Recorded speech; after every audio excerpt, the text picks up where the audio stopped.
கூடியிருக்கும் அனைத்து சான்றோர் பெருமக்களுக்கும் வணக்கம். எனக்கு இந்த அரிய வாய்ப்பை ஏற்படுத்தி கொடுத்த அனீஃப் பாய் அவர்களுக்கும் வணக்கம். இந்த வாய்ப்பை கொடுத்த ஜமாத் நிர்வாகி அவர்களுக்கும் வணக்கம்.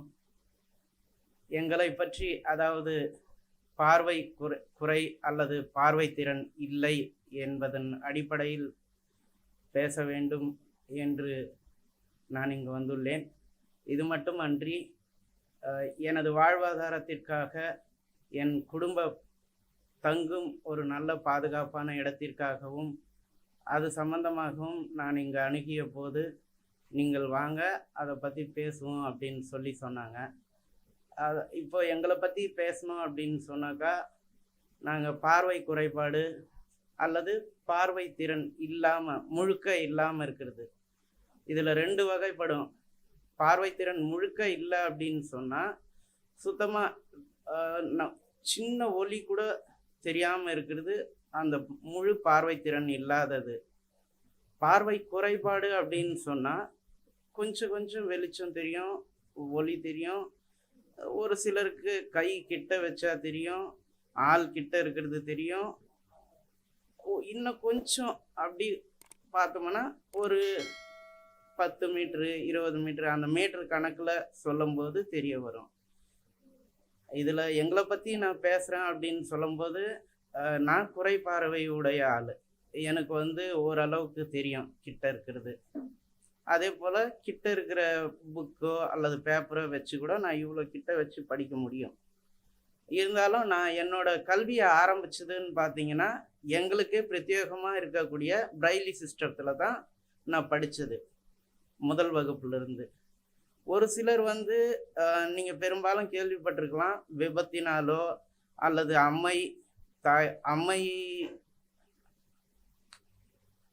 அதாவது அது எப்படி சொல்கிறதுன்னு தெரியல, சிலருக்கு அம்மை ஏற்படும். அதனோட தாக்கத்தினாலும் கூட கண் பார்வை பாதிக்கப்படுறது உண்டு. இதெல்லாம் உங்களுக்கு தெரியும். அந்த அடிப்படையில் நடுவில் பார்வை போகிறதும் உண்டு. இதன் அடிப்படைகளில் பார்க்கும்போது கண்ணதாசனோட கவியரசு கண்ணதாசனை நான் துணை கொண்டு நம்ம மனித வாழ்க்கை மொத்தம் அவர் 10 பிரிவுகளை பிரிச்சிருக்காரு. அதில் 8 பிரிவு ரொம்ப முக்கியமானதாக நான் நினைக்கிறேன். அதன் அடிப்படையில் பார்த்தீங்கன்னா, மழலை பருவம் நம்மளோட பெற்றோர்கள் அரவணைப்புலையும் நமக்கு பயம்னா என்னன்னே தெரியாமல் ஓடி ஆடி விளையாடி அந்த காலகட்டங்களில் கழிக்கும்போது சிலருக்கு கண் பார்வை போகிறதுக்கான வாய்ப்பு உண்டு. அதுக்கு உதாரணமாக என்னோட நண்பர், அவர் பேர் பார்த்தீங்கன்னா மிஸ்டர் சுகுமார்னு சொல்லிட்டு பேர். அப்போ நாங்கள் பெரும்பாலும் மாற்றுத்திறனாளிகளை பொறுத்தவரையிலும் ஹாஸ்டலில் தங்கி படிக்கக்கூடிய பழக்கம் தான் உண்டு. ரேர், ரொம்ப வீட்டில் இருந்து படிக்கிறதுன்றது ரொம்ப ரேரு. அந்த அடிப்படையில் நாங்கள் எல்லாம் வேலூர் பிளைண்ட் ஸ்கூல், வேலூர் கோட்டைக்கு எதிரில் இருக்குது, அந்த பிளைண்ட் ஸ்கூலில் தான் நாங்கள் ஹாஸ்டலில் தங்கி படித்தோம். 1 to 8 வரலும் இருக்கும். இது தவிர பார்த்தீங்கன்னா கை கால் மாற்றுத்திறனாளிகள் சொல்லுவாங்க. அவங்க அதே ஹாஸ்டலில் தங்குவாங்க, பட் வெளி ஸ்கூலில் போய் படிப்பாங்க. நாங்கள் உள்ளுக்குள்ளவே இருக்கக்கூடிய கட்டமைப்பில் படித்தோம். அப்படி இருக்கும்போது இந்த குடியரசு சுதந்திரம் அப்படின்னு சொல்லிட்டு வரும் நாட்களில் கொடிக்கம்பம் பிரத்யேகமாக அந்த 1 நாள் 2 நாள் மட்டும் அந்த கிரவுண்டில் இருக்கும். அது ஃபிட் பண்ணிட்டு இருக்கும் அந்த கம்பம். மற்ற நாட்களில் அஸ் யூஷுவல் ஃப்ரீ கிரவுண்டாக இருக்கும். அந்த டைமில் ஒரு சாயங்காலம் நேரத்தில் விளையாடிக்கிட்டு இருக்கும்போது அவர் தெரியாமல் போய் இடிச்சுக்கிட்டாரு. ஏற்கனவே அவருக்கு ஆப்ரேஷன் பண்ணி தான் அந்த கண் பார்வை கொஞ்சம் போல் இருந்தது. அதுக்கப்புறம் பார்த்தீங்கன்னா அவர் இடிச்சுக்கிட்ட பிறகு கொஞ்சம் கொஞ்சமாக பார்வை மங்கி சுத்தமாக தெரியாமல் போக, அவர் மேபி எனக்கு அந்த வயசு சரியாக புரியாத காரணத்தினால அப்படியே சுத்தமாக அவர் டோட்டலாக மைண்டு டிஸ்டர்ப் ஆகிட்டு தன்னோட சுயநினைவை இழந்துட்டாப்புல. எவ்வளோ ஜாலியாக இன்றைக்கும் அது என் கண்லேயும் என் மனசுக்குள்ளேயும் நிற்கிது, அவர் எவ்வளோ ஜாலியாக விளையாடிக்கிட்டு இருந்தாப்புல அப்படின்னு சொல்லிட்டு. அதே போல் பார்த்தீங்கன்னா அடுத்து 2ஆம் பருவம் கல்வி பருவம், இது பிள்ளை பருவம். இந்த காலகட்டத்தில் தான் நம்ம உலகத்தை வந்து எப்படி இருக்கு, என்ன ஏது அப்படின்றது கல்வி வாயிலாகவோ, பெரியவர்கள் வாயிலாகவோ, பெற்றோர்களின் வாய்மொழி வாயிலாகவோ நம்ம வந்து கேட்டு கத்துக்கக்கூடிய காலகட்டம். அல்லது படிச்சு தெரிஞ்சுக்கக்கூடிய காலகட்டம். இந்த காலகட்டத்துல என்னோட ஃப்ரெண்டு வந்து மிஸ்டர் ரமேஷ் அப்படின்னு சொல்லிட்டு, அவருக்கும் ஓரளவுக்கு என்ன போலவே குறைபார்வை தான். ஓரளவுக்கு நல்லா தெரிஞ்சுன்னு இருந்தது. நாங்க ஓடி ஆடி விளையாடிக்கிட்டு இருந்த காலகட்டத்துல, அவரு கீழ விழுந்துட்டாரு. அப்போ பின்னாடி மண்டையில அடிபட்டுருச்சு. அதே போல அவருக்கும் பார்வை குறைஞ்சுக்கிட்டே வந்தது. இதுல ஒரே ஒரு வித்தியாசம் என்னன்னா, மனிதர்கள் இறைவன் படைப்புல விதிவிலக்கா மனிதர்கள் அல்ல, எந்த உயிருமே இறைவன் படைப்புல விதிவிலக்கு அல்ல. அவங்க செய்யற பாவ புண்ணியம் ஒண்ணு உசுரோட இருக்கும்போது உணருவாங்க, அல்லது போன பிறகு ஏதோ ஒரு வகையில உணர்த்தப்படும். அல்லது அது எந்த அடிப்படையிலனா, போன பிறகு உணர்த்தப்படுறதுன்றது அவர்களோட சந்ததிகளை வந்து அது ஏதோ ஒரு வகையில பாதிக்கப்படுது அப்படின்னா, அவர்கள் முன்னோர்கள் வாழ்ந்த சமகாலத்து ஆளுகள் வந்து, அல்லது அவங்க முன்னோர்கள் மூலயமாகவே அவங்க சந்ததிகளுக்கு அவங்க அந்த பாவ புண்ணியங்களை கடத்தி செல்வாங்க. இது எந்த அடிப்படையிலனா, இந்த ரமேஷ்ன்றவர் என்னோட ஃப்ரெண்டு தன்னம்பிக்கையை வந்து தளர விடலை. எந்த அடிப்படையிலனா, நான் படிச்சு இதுதான் ஆக போறேன், வாத்தியார் ஆக போறேன் அப்படின்னு சொல்லி அந்த பார்வை மங்கின பிறகு, பார்வை மங்கி ஃபுல்லா தெரியாம ஆன பிறகும் இன்னைக்கும் அவர் எனக்கு ஒரு இன்ஸ்பிரேஷன் தான். எனக்கு நான் கல்வியை வந்து பிரெய்லி மெத்தட்ல எங்களுக்குரிய மெத்தட்ல தான் படித்தேன் அப்படின்னு சொன்னேன் இல்லைங்களா. ஆக இந்த சைட்டட் எழுத்தும் நான் வந்து படிக்க கற்றுக்கிட்டது. அப்போ எனக்கு கொஞ்சம் கண்ணு தெரியும் அப்படின்றது எனக்கு வந்து, நான் ஆவரேஜ் சிந்தனை உடைய ஆள் தான், சுமாரான சிந்தனை ஆளுன்னு தான். அப்படி இருக்கக்கூடிய காலகட்டத்தில் உனக்கு ஓரளவுக்கு கண்ணு தெரியுது இல்லை, நீயும் அந்த புத்தகமெல்லாம் படிக்கிறதுக்கு கற்றுக்கலாம்ல அப்படின்னு சொல்லிட்டு எனக்கு ஊக்கத்தை கொடுத்தது என்னோட நண்பர் ரமேஷ் தான். அப்போது நான் அதை கற்றுக்கிட்டு அவருக்கு படித்து காட்டுவேன். நாங்கள் எவ்வளோ தான் பிரெயிலில் அந்த அந்த மெட்டீரியல் நான் கொண்டு வரல. மேபி நீங்கள் பார்த்துருக்கிறதுக்கான வாய்ப்பு உண்டு. அல்லது யூடியூப் காணொலியில் பார்த்தீங்கன்னா பிரெயில் எப்படி இருக்கும், அதை எழுதக்கூடிய அந்த ஆணி எப்படி இருக்கும், அப்படி ஸ்டைலஸ்ன்னு சொல்லுவோம் நாங்கள். அதை நீங்கள் அதில் பார்க்குறதுக்கான வாய்ப்பு கிடைச்சிதானா தாராளமாக நீங்கள் பார்த்தீங்கன்னா தெரிஞ்சுக்கலாம். அப்போது எல்லாத்தையும் நாங்கள் வந்து அந்த 1 to 8 பாடங்களில் பெரும்பாலும் நாங்கள் வந்து எஸ்ஏ, போயமு, அதை விட்டால் ரேராக இந்த பிக் கொஸ்டின்ஸ் தான் எழுதி படிக்குவோமே தவிர எல்லாத்தையுமெல்லாம் நாங்கள் எழுதி படிக்க முடியாது. சைட்டட் எழுத்தில் இருக்கிறத இன்னொருத்தர் படிக்க கேட்டு, இப்போ வந்து ஊடகம் ஓரளவுக்கு ஊடகமாக இருக்கட்டும், டெக்னாலஜியாக இருக்கட்டும், ஓரளவுக்கு வளர்ந்துடுச்சு. அதனால் நாங்கள் காதில் கேட்டு படிக்கிறது, ரெண்டாவது இந்த கம்ப்யூட்டர் சிஸ்டம் இந்த மாதிரி எல்லாம் இருக்கிறதுனால படிக்கிறதுக்கு அது எங்களுக்கு பெரிய உதவியாக இருக்குது. அப்போது நான் படிக்க கேட்டு அவர் கேட்பாப்புல, அது மூலயமா எனக்கு அந்த சைட்டட் எழுத்தை படிக்கிறதுக்கு ஊக்குவிச்சார். அடுத்து பார்த்தீங்கன்னா இளமை பருவம். இந்த இளமை பருவத்தில் 3வதாக இளமை பருவம். இளமை பருவத்தில் நமக்கு என்ன வேணும் வேணாம் அப்படின்றத தீர்மானிக்கிறது இளமை பருவம் தான். இந்த இளமை பருவத்தில் நான் சக நண்பர்களோட பல வகையான நல்லதையும் அனுபவிச்சிருக்கேன், பல வகையான கெட்டதையும் சந்திச்சிருக்கேன். இந்த சந்திப்புகள் எல்லாமே எனக்கு ஒரு வகையான மாறுதல்களை ஏற்படுத்துச்சா அப்படின்னா, நான் முதல்ல சொன்ன மாதிரி சுமாரான சிந்தனையாளன் சொல்லிக்கிற அளவுக்கு எனக்கு எந்த வகையிலையும் மாறுபாடுகள் இருந்ததா எனக்கு தோணலை. இருந்த போதிலும் என்னோட எல்லா தேவைகளையும் இப்போ நான் முதல்ல சொன்ன மாதிரி நண்பர்கள் மூலயமா தான். சுத்தமாக தெரிலனாலும் அவங்க எப்படி அணுகுறாங்க, அல்லது குறையா தெரிஞ்சாலும் அவங்க எந்த வகையில், முதல்ல நம்ம சாருங்க பேசின மாதிரி ஆணவத்தில் இருந்தவங்களும் உண்டு, எங்களுக்குள்ளவும் அந்த மாதிரியான நல்லது கெட்டதுகள் உண்டு. எது இறைவன் படைப்பில் எந்த உயிரும் விதிவிலக்கு இல்லைன்னு சொன்ன மாதிரி எங்களுக்குள்ளவும் நல்லதும் உண்டு, கெட்டதும் உண்டு. இதில் எந்த ஒரு பாரபட்சமும் கிடையாது. அடுத்து இல்லற பருவம்னு வரும்போது பார்த்தீங்கன்னா, இல்லற பருவத்தில் மனுஷனுக்கு எவ்வளவோ பொறுப்புகள் வந்து கூடுது. குழந்தையா இருந்து பிள்ளையா மாறி, பிள்ளையா இருந்து அவன் ஓரளவுக்கு வளர்ந்து, அடுத்து இல்லற பருவம் வரும்போது பொறுப்புகளும் கூடுது, சொந்த பந்தங்களும் அதிகரிக்குது, இதுக்கான தேவைகளும் அதிகரிக்குது. இப்படி இருக்கக்கூடிய காலகட்டத்தில, நான் படிச்ச படிப்பு ஒண்ணா இருக்கும். உதாரணத்துக்கு நான் வந்து இப்போ எம்.ஏ, பி.எட் முடிச்சு, அ இர்ரெகுலர்ல எம்.எட் பண்றேன். இப்போ இர்ரெகுலர்ல நான் எம்.எட் பண்றது உண்மைய சொன்னா, என்னோட கல்வி ஆர்வம் அப்படின்னு நான் ஒரு பக்கம் ஓரமா சொல்லலாம். 100% உண்மையா சொல்ல முடியாது. நான் ஆன அளவுக்கு இந்த சமுதாயத்துக்கு திறந்த புத்தகமா இருக்கணும்னு தான் ஆசைப்படுறேன். காரணம் என்ன அப்படின்னு கேட்டீங்கன்னா,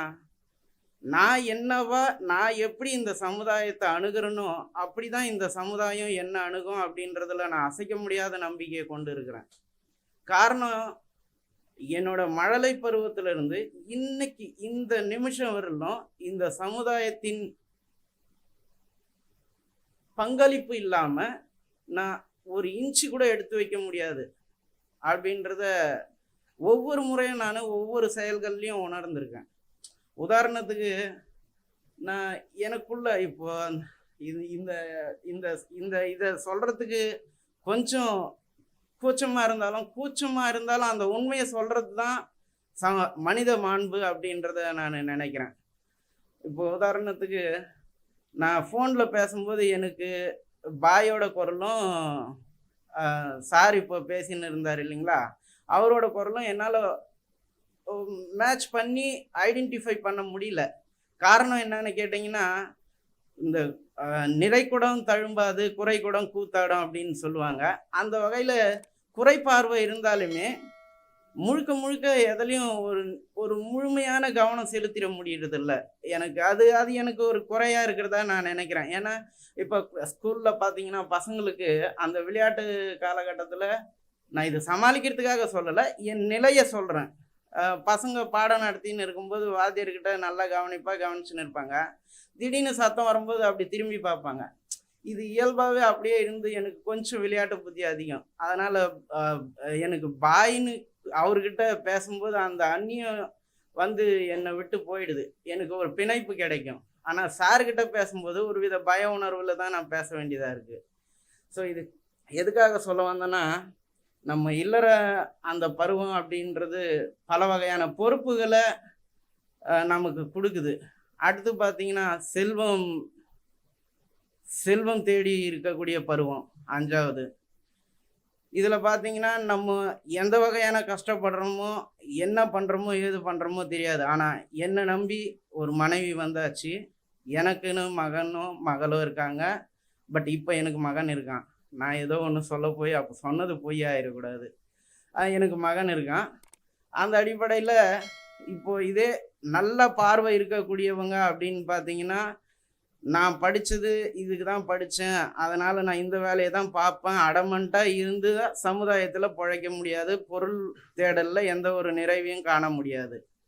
பட் எங்களுக்கு என்ன பிரச்சனை அப்படின்னா, பார்வை குறைபாடால் மிஞ்சி போனால் இப்போ இருக்கக்கூடிய சிச்சுவேஷனில் ட்ரெயினில் சேல்ஸ் பண்ணுறது, அல்லது யாசகம் பெறுவது, இதையும் தாண்டி இல்லை நான் உறுதியாக இருந்தால் எனக்கான வாழ்க்கை கிடைக்கும் அப்படின்னா, ஒரு நல்ல எங்களை புரிஞ்சிக்கக்கூடிய சமுதாயம் மக்கள் இருக்கக்கூடிய மக்களுக்கு மத்தியில் நாங்கள் போய் ஏதோ ஒரு பணி வாய்ப்பு கேட்குறோம் அப்படின்னு சொன்னால், எங்களுக்கு மீன் பிடிக்க கற்றுக் கொடுங்க அப்படின்னு சொன்னால் மீனை மட்டுமே கொடுத்துட்டு அந்த வேலைக்கு அவங்களுக்கான புண்ணியத்தை தேடிக்கிறாங்க.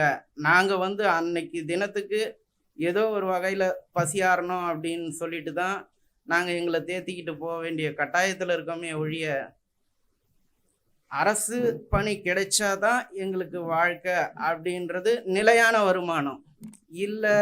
ஏதோ அந்த நேரத்துக்கு எங்களுக்கு வந்து பசியாறுனா போதும் அப்படின்ற மாதிரி நாங்கள் இப்போதைக்கு அவங்கவுங்களால முடிஞ்ச தொழிலை தான் செஞ்சுக்கிட்டு இருக்கோம்.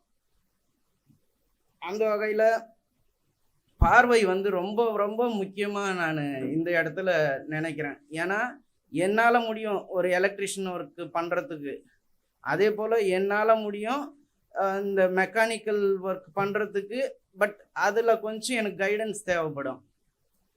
அது என்ன அந்த மாதிரியான ஃபீல்டெல்லாம் எனக்கு ஓரளவுக்கு இன்ட்ரெஸ்ட் உண்டு. படிப்பை விட இந்த கைத்தொழில்கள் எனக்கு ஓரளவுக்கு இன்ட்ரெஸ்ட் உண்டு. ஆனால் அதுக்கு என்னோட பார்வை நிச்சயமா நான் ஏதோ விளையாட்டுக்காகவோ அல்லது பேசணுன்றதுக்காகவோ சொல்லலை. என்னோட பார்வை வந்து எனக்கு அதில் ஒரு இடர்பாடாகவே இருக்கு. அடுத்து பார்த்தீங்கன்னா சமூகம். சமூக பொறுப்பு அப்படின்னு பார்த்தீங்கன்னா நம்ம இவ்வளோ காலத்தில் சம்பாரிச்சிட்டோம், எல்லாமே ஓரளவுக்கு வீட்டுக்கு முதல்ல தேவையானதை சேர்த்து வச்சாச்சு. அடுத்து நாட்டுக்கு அப்படின்னு வரும்போது நமக்கு இவ்வளோ காலங்களில் கிடைச்ச செல்வங்கள் அல்லது செல்வங்களையும் சேர்த்து செல்வங்கள், அனுபவங்கள், மேடு பள்ளங்களை பல கடந்து வந்த பிறகு அடுத்த தலைமுறைக்கு நம்ம என்ன சொல்லி கொடுக்க போகிறோம் அப்படின்ற ஒரு தகுதி. அதுக்கு வந்து நம்ம கண்ணதாசன் சார் சொன்ன மாதிரி வகுப்புவாதம்ன்றது இந்த சமுதாயத்தில் தவிர்க்க முடியாத ஒரு கட்டமாகவே இருக்குது. அந்த வகுப்புவாதத்தில் பாதிக்கப்பட்டவன்ல நானும் ஒருத்தன். என்னதான் பாராள முடியாத ஒரு பிரச்சனைகளுக்கு வகுப்புவாதம் தள்ளப்படுறதா இருந்தாலும் கூட பார்வை இருக்கு அப்படின்னா தனிப்பட்ட ஒருவன் நிச்சயமா சமுதாயத்தை நடத்தக்கூடிய தகுதியோடு இருக்க முடியும் அப்படின்றத நான் நம்புகிறேன். மேபி ஒருவேளை எனக்கு பார்வை இல்லாததுனால உலகத்தின் போக்கு இவ்வளோதான் அப்படின்னு நானாக ஒரு கணக்கிட்டு முடிவுக்கு வந்துட்டேனா அப்படின்றது என்னால் உணர முடியல. அடுத்து பார்த்தீங்கன்னா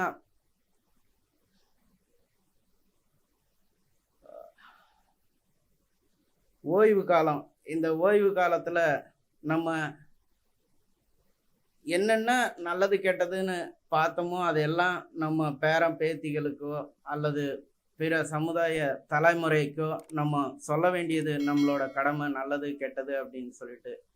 இதெல்லாம் சொல்கிறதுக்கு பார்வை நிச்சயமாக முக்கியம். காரணம் என்னென்னா நம்மளோட பார்வை எந்த அளவுக்கு இருக்கோ அதை பொறுத்து தான் நமக்கு நம்மளோட சொந்த பந்தங்களுமா இருந்தாலும் கூட நமக்கு அளிக்கக்கூடிய மதிப்பு அப்படின்றத நான் தெள்ள தெளிவாகவும் ரொம்ப திடகாத்திரமாகவும் நான் நம்புகிறேன். அந்த அடிப்படையில் என் மனைவியும் என்னை போல தான். அவங்க பார்த்தீங்கன்னா என் பையன் வந்து ஏதோ சேட்டை பண்ணான், இப்போ பார்ப்பா அவனுக்கு 4-5 வயசு ஆகுது, நம்ம சொல்கிறதே புரிஞ்சிக்க மாட்டேன்றான் அப்படின்னு சொன்னப்போ அவங்க சொன்னாங்க, 40 வயசு கிட்ட ஆகுது, நீயே இன்னும் கரெக்டாக உலகத்தை புரிஞ்சிக்காமல் இருக்க, அப்படி இருக்கும்போது அவன் மட்டும் எப்படி புரிஞ்சுக்குவான் அப்படின்னு சொன்னாங்க. அதனால் பார்வைன்றது நிச்சயமாக எந்த வகையில் நீங்கள் சின்ன சின்ன வார்த்தைகளை விடுறதா இருந்தாலும் அல்லது உங்களுக்கான பயணத்தை நோக்கி நீங்கள் ஒரு அடி எடுத்து வைக்கிறதா இருந்தாலும் பார்வை ரொம்ப முக்கியம். உதாரணத்துக்கு ட்ரெயினில் நாங்கள் சேல்ஸ் பண்ணிக்கிட்டே போவோம். ட்ரெயினில் சேல்ஸ் பண்ணிக்கிட்டு போகிற அந்த இடைப்பட்ட நேரத்தில் அவங்க வந்து ஸ்டேஷன் வர்றதுக்கு குறைஞ்சபட்சம் 10-15 நிமிஷம் இருக்கும். அவங்க வந்து ஆல்ரெடி ரொம்ப நேரம் உக்காந்து பயணம் பண்ணிக்கிட்டே வந்ததுனால கொஞ்சம் ரிலாக்ஸுக்கு முன்கூட்டியே அவங்க இறங்க வேண்டிய இடம் வந்துடுச்சு அப்படின்றது காரணத்தினால எழுந்து வந்து நின்றுடுவாங்க. அப்படி இருக்கும்போது நாங்கள் அவங்கள கடந்து தான் அடுத்த பெட்டிக்கு போகணும். ரிசர்வேஷனை பொறுத்து வரலாம் சேல்ஸ் பண்ணிக்கிட்டு போகும்போது. அப்போ பார்த்தீங்கன்னா வழி இல்லை, போக முடியாது அப்படின்னு சொல்லுவாங்க. அப்போது எனக்கு குறைபார்வை இருக்குது, அதனால் கொஞ்சம் வழி விட்டிங்கன்னா நான் போயிடுவேங்க அப்படின்னு இடம் இருக்கிறத பார்த்துட்டு சொல்ல முடியும். ஆனால் சுத்தமாக தெரியாதவங்க சரி அவங்க சொல்கிறது தான் கரெக்டு போல் அப்படின்னு சொல்லிட்டு அப்படியே நின்றுடுவாங்க. அப்போது வந்து அவங்களுக்கு அந்த டைமிங் வேஸ்ட் ஆகும். அந்த டைமிங் வேஸ்ட் ஆச்சுன்னா ஸ்டேஷன் அடுத்து வந்ததுன்னா அடுத்த ஸ்டேஷனில் அவங்க இறங்கி வேறு ட்ரெயின் பார்க்கணும். ஏன்னா இருக்கிற ஒரு 2 பெட்டி 3 பெட்டிக்காக அந்த ட்ரெயினையோ அல்லது அதுலேயே இன்னொரு ஸ்டேஷனு ஒரு 3/4 மணி நேரம் கடந்து போக வேண்டியதாக இருக்கும். அப்போது அதில் சொல்லிக்கிற அளவுக்கு சேல்ஸ் ஆகாது. எங்களை பொறுத்தவரையிலும் சேல்ஸுன்னா ஒரு ட்ரெயின் வந்து ஒரு ஸ்டேஷன் அல்லது 2 ஸ்டேஷன் தான் பார்க்கணும். அதுலேயும் 9 பெட்டி 11 பெட்டி இருக்குது அப்படின்னு சொன்னால் ஒரு 6 பெட்டி 7 பெட்டி மட்டும்தான் பார்த்துருக்கோம் அப்படின்னா இன்னொரு ஸ்டேஷன் சேர்த்து பார்க்குறதுல நாங்கள் தயங்க மாட்டோம். இருக்கிறதே ஒரு பெட்டி 2 பெட்டி அப்படின்னும் போது அதை பார்த்து பிரயோஜனம் இல்லை. திருப்பி ரிட்டர்ன் வரும்போது ஏற்கனவே சரி இவங்களும் பிழைக்கணுமே அப்படின்னு சொல்லிட்டு வழி விடுறவங்களும் உண்டு. அப்படி விட்டவங்களுக்கு நம்ம டிஸ்டர்ப் பண்ணுற மாதிரி ஆகிடக்கூடாது அப்படின்றதுல நாங்கள் தெளிவாக இருப்போம். எந்த வகையிலையும் நம்ம வந்து யாரையும் போய் டிஸ்டர்ப் பண்ணிடக்கூடாது அப்படின்ட்டு. அப்போ அந்த ஓ சரி சரிங்க சார். அப்போ அந்த மாதிரி அந்த பார்வைன்றது முழுக்க இல்லை அப்படின்னு சொன்னா மனுஷனுக்கு என்ன இருந்து எதுவுமே பிரயோஜனம் இல்லை அப்படின்றது தான் என்னோட. எவ்வளோ சம்பாரிச்சாலும் எவ்வளோ போனாலும் வந்தாலும் ஒரு மன நிம்மதியை தர்றது சார் சொன்ன மாதிரி அந்த மைக்ரோ செகண்ட் அப்படின்றது பார்வை இருக்கிறவங்களுக்கு தான் அதோட அருமை என்ன அப்படின்றது தெரியுன்றதை தாண்டி இல்லாதவங்களுக்கு தான் அதோட வலியும் வேதனையும் என்னன்றது புரியும் அப்படின்றது தான் என்னோட ஒரு சின்ன பதிவு. நிறை குடம் தழும்பாது குறை குடம் கூத்தாடும் அப்படின்ற பழமொழிக்கு ஏற்ப நான் இங்கே பேசுனது எந்த அளவுக்கு நிதர்சனமானது அப்படின்றது எனக்கு தெரியாது. என் மனசில் பட்டதை சொன்னேன். தயவுசெய்து யார் மனசையும் நான் புண்படுத்துறதுக்காக பேசலை. அப்படி ஏதாவது இருந்தால் மன்னிச்சிடுங்க. இந்த வாய்ப்பு கொடுத்த அனைவருக்கும் நன்றி.